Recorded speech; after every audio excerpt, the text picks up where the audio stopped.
Movies, comic books, TV shows, toys. What do these things have in common? Besides the things people would rather spend their money on than acknowledging the sad realities of society, they are intellectual property, aka IP. And in today's world, IP is everything. Hell, you've heard it all before. Everything's a remake or a reboot or a sequel. Everything now is just based around taking something you liked when you were younger, giving it a shiny new coat of paint, or in the case of the Disney live-action remakes, not even a shiny coat, and just repackaging it to you just to get your money all over again. Well, today, we are here to talk about exactly that. Today, we are going to be reviewing the anime Yoroi Shinden Samurai Troopers, which is a sequel to the classic 1988 series Samurai Troopers, which was brought over here not as Samurai Troopers, but instead Ronin Warriors. Honestly, you probably could have called it Samurai Troopers. I think that name is perfectly fine. It would have been okay to American kids, but whatever. Anywho, this series is a classic battle shonen that I never watched as a kid.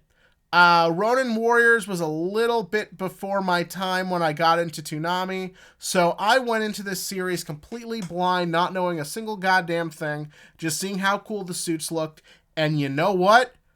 This series is pretty freaking great. Like, it's really good, and I think really has a lot in it that all of the IP milking attempts these days should aim for. And we're here to talk about all that. What this show did right, how it accomplishes what it accomplishes, and what other attempts at reboots should follow from it. So without further ado, let us get started with the premise. Set decades after the original series, so I guess like the modern day, society is at peace. While many are prepared for the day the demons come back, society has kind of taken its peace for granted, and the government has given us a brand new set of samurai troopers in case shit ever hits the fan. And then immediately, shit hits the fucking fan. And boy does it.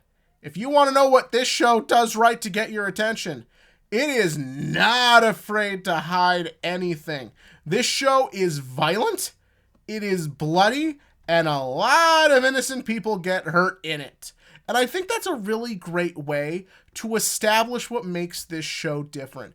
You are immediately thrown into a world that feels like a continuation of the original, but it doesn't throw so much at you, the viewer, that someone new couldn't get into it and simply just be like, okay, this is a world that has always kind of had problems like this. But when things then get crazy, a newer reviewer will be like, oh shit, things get crazy in this show. And an old viewer will be like, oh shit, we have upped the ante. But yeah, the show has this really strong start of just seeing people get slaughtered. Nothing can be done to stop the demons, except for one cool, mysterious guy. But our new samurai troopers end up being pretty freaking useless. And not only that, later in the episode, turn out to just be 4 D-bags who would rather just steal a whole bunch of shit and then escape with their lives. So there you have it. Heroism is dead. There is no hope for the future. Nothing good will ever come of it. And the only one of the samurai troopers who actually cares is the little wimpy kid who will not do anything because he's the wimpy one. What's he really going to do? But then, things get even fucking crazier because the head of the demon army who was attacking is a mysterious 14-year-old human boy who, after waking up after his defeat to the cool guy, decides to kill the 4 samurai troopers and is like, fuck it, I'll be a samurai trooper. My dad, the Demon King, wants to make me his new host. I don't want to do that. I'm in with you guys. And yeah, that kind of sets the whole tone for this show. This series gives you a premise that is very bog standard for this sort of show. At its core, what this series is like the original. It is 5 heroes who step up, don the powers of the samurai troopers to fight the demon army. But so it keeps it familiar, But once you start digging in deeper, you start to see all the differences. Rather, it's much more complex, nuanced characters. Rather, it's a much more intriguing plot that develops with each episode. Rather, it's the really cool fights. This series is always trying to create something new. It is always attempting to build on what has been given before us, and it always makes you feel satisfied. Every episode of this show just felt solid.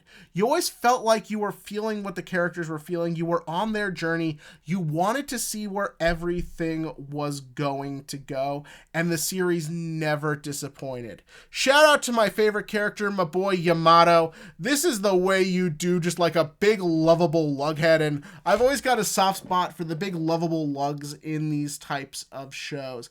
But honestly, our main cast really is great. The chemistry is really well done.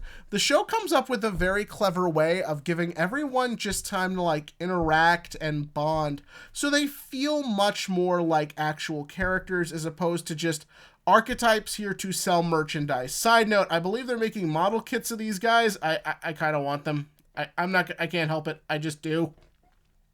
But the series is also not afraid to take advantage of the mythology that has come before it. It knows how to present everything to you in a way that is easily understandable by new fans and also, from what I could tell, satisfying to the older ones. Rather, it's finding out what happened to the original samurai troopers, seeing how side characters have evolved and grown, how the demon army has developed its own unique identity.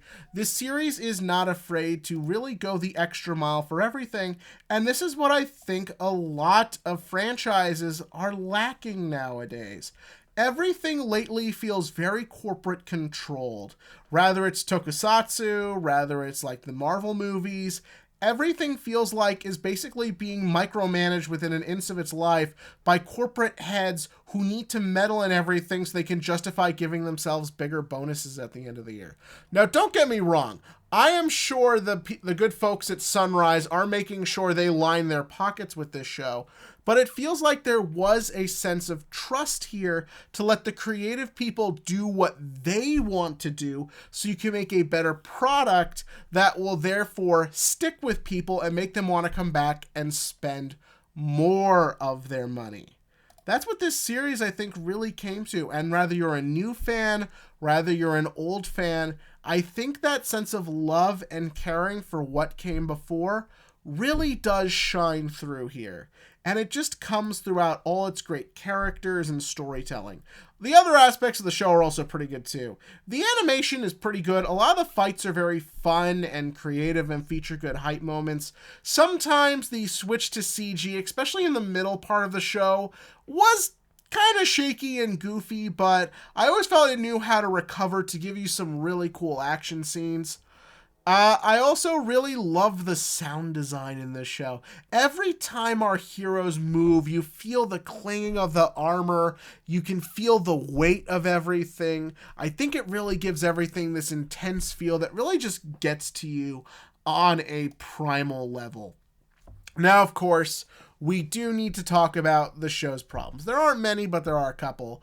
The humor is not always great. I like a lot of the interactions between the troopers themselves, but a lot of the excess gags I think don't really work super well, especially towards the end of the show when it's really getting dark and fucked up and they're still trying to crack jokes. I felt like that was maybe a little too much. It doesn't hurt anything or really kill anything, but I did kind of feel that. Also, I felt the villains could have been a little more interesting. There's a lot of interesting ideas with the bad guys, but all in all, they do kind of end up feeling a little generic by the end. But all in all, I really liked this show. I cannot wait for season 2. But yeah, all in all, this is a very solid show. It's a lot of fun, and I think you should give it a try. This didn't do super well here in the West, probably because of the lack of the connection to the original brand, But in a world where there was so much room for so much love this anime season, I think there's rooms for it here. But did you give it a try? In the comment section below, give me your thoughts on this series. Did you like it? Did you not like it? Do you want to see more? Which one of their suits was your favorite? I'm always a sucker for red myself, but all of it was really cool. And as always, click to like, click to subscribe, and join me next time as we go through the many great anime that came out this season.